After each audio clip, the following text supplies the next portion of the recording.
Hello everybody, Mistress First here, and I am so happy to show you my new cosplay planner template that is now available on my website, mistressfirst.com. I've been working on this template for a while. I have my personal template that I've been using for years, but it's the end of the year, and this time of year I always want to redo all of my planners. So I completely redid my personal planner, and then I redid my cosplay planner and decided to make a shareable version.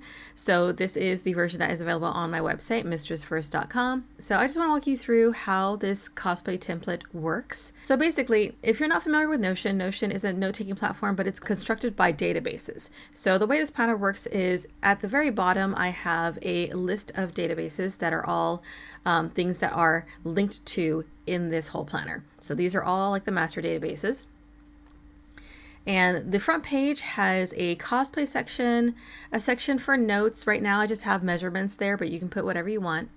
And a section for events where you can create pages for specific events and link them to the cosplays that you're planning on wearing there. And for every section, I do include instructions on how to use those particular sections. For the cosplay section, this is where you're going to create all of your pages for your individual cosplays. You can see I have one page for Sailor Moon cosplay. I am not working on Sailor Moon cosplay. Well, I'm working on a Catsy cosplay, who is one of the Sailor Moon villains, but not Sailor Moon specifically. I just use this as an example.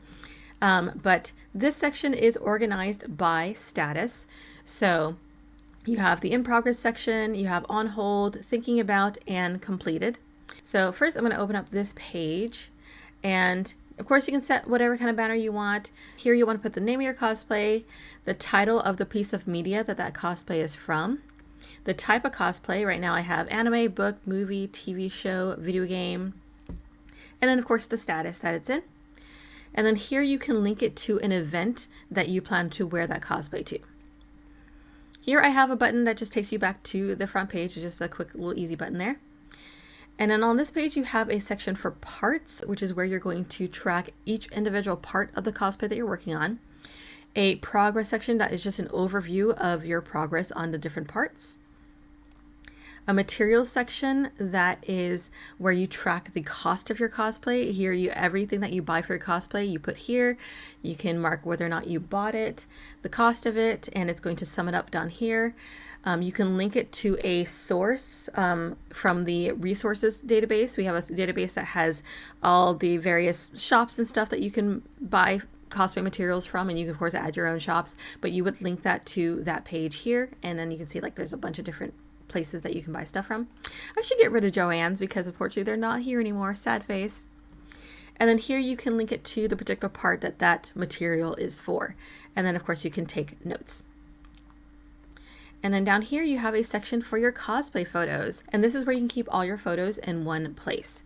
So you have a work in progress section, a completed section, a convention section, and a photo shoot section. Let's go back up here to the parts page. So when you create a new parts page, it's going to create this lovely page here. There's going to be a button that by default leads back to the Sailor Moon part page, but whenever you create like a new template, you'll want to make sure to change this button. You want to click the gear icon, and then you can change the name, you can change the icon, and then you want to make sure that you change the page that it opens to. So if you create a new cosplay, let's say that you create a Bakugo cosplay, you'll want to change that to Bakugo, and then you'll want to change this to make sure that it's linking to the correct page. And then you have a section here for the things that you want to buy for that particular part, general notes, and the task area is where you're going to actually track your different tasks. And the way this works is you have a main task, and then you have subtasks. The main task is where the progress bar sits, and the subtasks are what add or subtract to the progress bar. So if I change this to not started, you can see that goes back to 0. If I change that to in progress, it doesn't really go forward, but when I change it to complete, it shows that it's 33% complete. So you want to create a main task and then make sure to add subtasks so that you can add to your progress bar.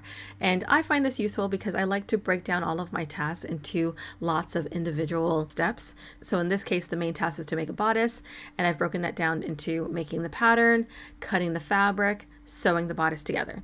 So that is how this section works. So one thing you want to make sure to do, however, is you want to make sure that you're filtering this part by the cosplay and the part that it's relevant to. And the reason that you want to do that is because if you don't filter it, you're just going to see all the tasks related to every single cosplay that you've created. And that's just not all relevant to the same part. So you'll want to make sure you go to filters, you choose the cosplay that you want to filter it by and the part that this is relevant to. And so now you see only the tasks that are related to the dress part of the Sailor Moon cosplay. And that's just to keep these a little bit more organized. And then down here you have references, and this is just a gallery where you can put reference pictures for this particular part. I'm going to click this button and go back to the Sailor Moon page. Here in the progress section, you also want to make sure to filter this by the particular cosplay that's related to, because again, if you don't filter it by the particular cosplay and you have multiple cosplays, it's going to show you everything from every cosplay. So just make sure you filter this. And same thing with this, like when you create a new page within a cosplay, it should like automatically filter those things, but just double check your filters and make sure that they're filtering for the correct cosplay. So like this one's specifically by Sailor Moon. Same thing with your photos, it's cosplay Sailor Moon. So just make sure to double check your filters, especially if you're not seeing the content that you feel like you're supposed to see. Just always double check your filters. One more tip about this planner, I highly recommend that you assign each cosplay that you create with a unique icon. The reason that you want to do that is because when you start to relink to other cosplays in these different parts here, for example, let's see, let's go into this part here, and let's say that I want to filter this by the part. Let's say that you have multiple cosplays with the same part, like I have multiple cosplays that have dresses. If you only name them and you don't give them a unique icon, it's going to have a drop down list with like multiple dresses here, and you're not going to know which cosplay it's linking to essentially. So in order to differentiate the cosplays with the similar parts, you'll want to give them a unique icon. And I can kind of show you my personal cosplay planner. All right, so here is my personal cosplay planner. I've got my two cosplays that I'm currently working on, Postmoogle and Catsy, and you can see that they both have unique icons. I've got the little letter with the heart on it for Postmoogle, and I have the little cat for Catsy. And this is beneficial because if I go into a part, let's say wig, for example, and I need to filter the tasks by the wig tasks that are specific to this cosplay, when I go into part and I type in wig, let's say if I type in just wig by itself, you see I have a lot of wig pages, a whole bunch of different wig pages. So having them have different icons helps differentiate. So I know that this is the one that goes with Postmoogle because it's got the letter with the heart on it. This one goes with my Catsy cosplay because it has a cat. So that's why it's important to give each of your cosplays a unique icon. That way you can differentiate which pages go with which wig. So I know this one is the one that goes to my Postmoogle cosplay. So these are the tasks that are only related to the wig part of my Postmoogle cosplay. Let's go back to the main page and let's scroll down to the events section. So this is where you can track all of the events that you go to. I have a page here specifically for Emerald City Comic Con. With this template, you have the name of the event, you can put the date, whether or not you're attending, not attending, undecided, the location, the venue, and the ticket price, and then here you can link the cosplays that you're planning to wear at the event, and you can link multiple cosplays. And then here you have a to-do list for all the things that you need to do to get ready for that event, general notes, activities that you want to do there, and then a general information section with a link to the website, hotel info, flight info, schedule, and you can list panels that you want to go to. And then down here is where the packing list is. And the packing list is just a database for all the things that you need to pack.